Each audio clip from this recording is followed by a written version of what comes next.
નમસ્કાર, હું છું કેતલ અને આપ જોઈ રહ્યા છો CB24।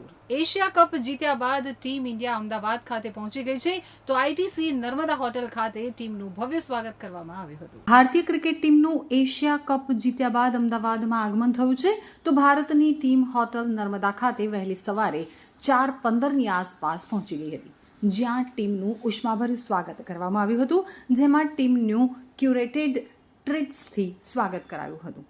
ભારતીય ટીમ વહેલી સવારે અમદાવાદ પહોંચી આઈટીસી નર્મદા હોટેલમાં પ્રવેશ કરતા જ ટીમ ઇન્ડિયાનું સ્વાગત કરાયું હતું।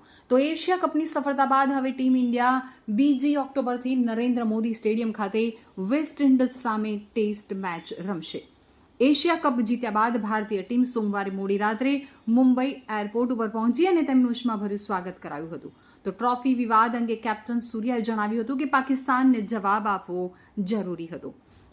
ક્યુરેટેડ ટ્રીટ્સથી સ્વાગત કરાયું હતું, તો કેએલ રાહુલ અને ભારતીય ક્રિકેટ ટીમના મુખ્ય કોચ ગૌતમ ગંભીર સહિતના ખેલાડીઓના સ્વાગત માટે રૂબી ચોકલેટ ફજ, હળદર અને પિસ્તા ફજ, ડાર્ક ચોકલેટ અને જરદાળુ ફજ, ખજૂર, અંજીર રોલ અને પિસ્તા કોળું બરફી સહિત ખાસ ક્યુરેટેડ ટ્રીટ્સથી સ્વાગત કરાયું હતું। ટીમ ઇન્ડિયા મંગળવારે વહેલી સવારે અમદાવાદની luxury collection hotel ITC Narmada ખાતે પહોંચી હતી, જ્યાં પરંપરાગત સ્વાગત કરાયું હતું।